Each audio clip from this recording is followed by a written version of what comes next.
Kitchen experience with SRN চ্যানেলে আপনাদের সকলকে জানাই স্বাগত।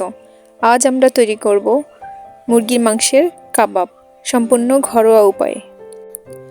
এখানে আমি হাড় ছাড়া মুরগির বুকের মাংস নিয়ে নিয়েছি। এখানে প্রায় 1 কেজি মতো মাংস রয়েছে। তো মাংসগুলোকে আমি এবার ছোট ছোট টুকরো করে কেটে নেব।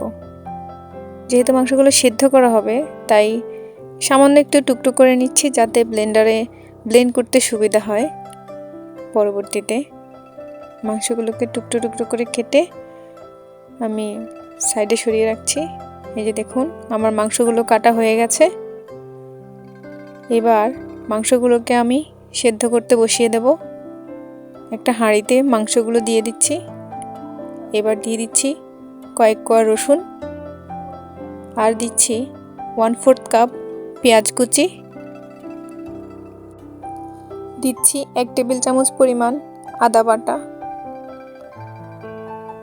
এবার আমি এখানে কিছুটা জল দিয়ে দেব, যেন মাংসটা ভালোভাবে সেদ্ধ হয়ে যায়। চুলার আঁচটা মিডিয়াম টু হাই হিটে রেখে মাংসগুলোকে আমি ঢাকা দিয়ে ভালো করে সেদ্ধ করে নেব।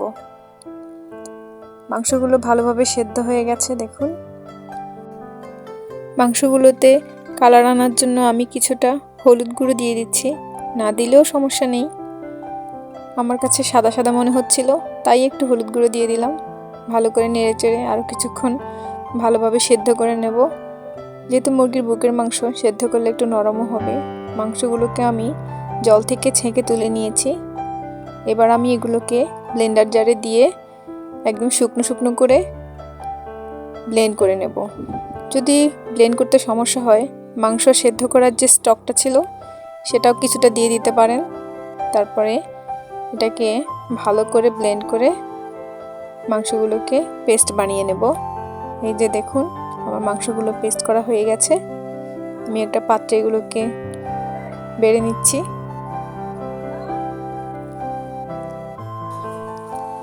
তো এখানে আমি কিছু পেঁয়াজ বেরেস্তা করে নেব। এই পেঁয়াজগুলোই আমি কাবাবের মধ্যে ব্যবহার করব, কাঁচা পেঁয়াজ ব্যবহার করব না। তাই আমি কিছু পেঁয়াজকে বেরেস্তা করে নিচ্ছি। গরম তেলের মধ্যে পেঁয়াজগুলোকে ছেড়ে দিয়ে অনবরত নেড়ে চেড়ে ভালো করে বেরেস্তা করে নিতে হবে। পুরোপুরি কালার আসার আগেই তুলে নিতে হবে, না হলে বেরেস্তাগুলো পুড়ে যাবে। বেরেস্তাগুলো আমি তুলে নিচ্ছি। দেখুন কি সুন্দর হয়ে গেছে। এখন এগুলোকে একটা পাত্রে ছড়িয়ে রাখবো। চাইলে নিচে একটা কিচেন পেপার বা টাওয়াল দিতে পারেন। আমি এমনিই ছড়িয়ে রাখছি, আর যেহেতু আমার হাতের কাছে কিচেন পেপার বা টাওয়াল ছিল না। এরপর উপরে কিছুটা চিনি ছড়িয়ে দিচ্ছি, এতে বেরেস্তাগুলো মুচমুচে থাকবে আর কালারটাও অনেক সুন্দর লাগবে। এবার আমি কাবাবের জন্য মাংসের ডোটা তৈরি করে নেব। এখানে পেস্ট করা মাংসের মধ্যে আমি পরিমাণ মতো লবণ দিয়ে দিচ্ছি। এরপর দিয়ে দিচ্ছি কিছুটা হলুদ গুঁড়ো, কালারটা ভালো আসবে আর গন্ধ থাকবে না। এরপর দিয়ে দিচ্ছি পরিমাণ মতো কাঁচামরিচ কুচি। এবার আমি এখানে দিয়ে দেব বেশ কিছুটা ধনেপাতা কুচি। আপনারা চাইলে পার্সলি পাতাও দিতে পারেন। যেহেতু আমার হাতের কাছে পার্সলি পাতা ছিল না, আমি শুধু ধনেপাতাটাই দিচ্ছি। এবার দিয়ে দিচ্ছি ভেজে রাখা পেঁয়াজের বেরেস্তাগুলো দিয়ে দিলাম। এরপরে দিয়ে দেব গুঁড়ো মশলা। এখানে আছে কাবাবের মশলা। আমি এখানে 3 টেবিল চামচ মতো ব্যবহার করব। এরপর দিয়ে দিচ্ছি কিছুটা চিনি। চিনিটা দিলে কাবাবের টেস্টটা ভালো আসবে। এবার এখানে দিয়ে দেব 3 টেবিল চামচ পরিমাণ ব্রেড ক্রাম্বস। এই ব্রেড ক্রাম্বসটা দিলে বাইন্ডিংটা খুব ভালো হবে। এবার মাংসগুলোকে আমি খুব ভালো করে মেখে নেব। প্রত্যেকটা উপকরণ খুব ভালোভাবে মাংসের সাথে মিশিয়ে মেখে নিতে হবে। এবার এখানে দিয়ে দেব রুম টেম্পারেচারে থাকা 2টা ডিম। ডিমগুলো দেওয়ার পরে আবারও ভালোভাবে ডোটার সাথে ভালোভাবে মিশিয়ে নেব এবং খুব ভালো করে মেখে একটা সুন্দর ডো তৈরি করে নেব, যেখান থেকে আমি পরবর্তীতে কাবাব তৈরি করব।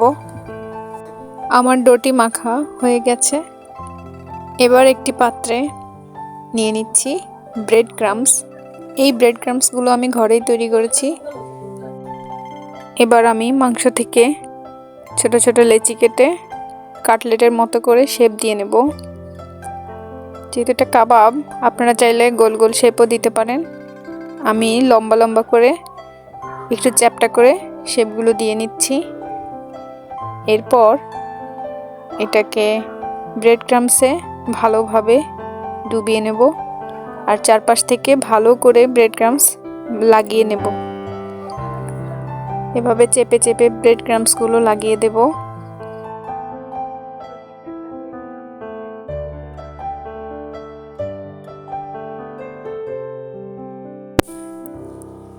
এভাবে করে প্রতিটা কাবাব আমি সুন্দর করে বানিয়ে নেব এবং একটি থালায় সাজিয়ে রাখব। সবকটি কাবাব তৈরি করা হয়ে গেছে। দেখুন কত সুন্দর লাগছে। এবার এগুলো ভাজার পালা। চুলায় তেল গরম বসিয়ে দিয়েছি। তেলের মধ্যে খুব সাবধানে কাবাবগুলো ছেড়ে দেব। এগুলো বেশিক্ষণ ভাজতে হবে না, তবে কম আঁচে একটু সময় নিয়ে ভাজলে বেশ মুচমুচে হয় এবং কালারটিও খুব সুন্দর আসে। এক পাশটা ভালোভাবে শক্ত হয়ে গেলে আমি এটিকে উল্টে দিব। দুটো চামচের সাহায্যে সাবধানে উল্টোতে হবে। এপিট ওপিট ভালো করে লাল লাল করে ভেজে এগুলোকে তুলে নিতে হবে। এই যে দেখুন আমার কাবাবগুলো ভাজা হয়ে গেছে, তুলে নিচ্ছি। একে একে সবগুলো কাবাব এভাবে ভেজে তুলে নেব। আমার কাবাবগুলো রেডি হয়ে গেছে পুরোপুরিভাবে।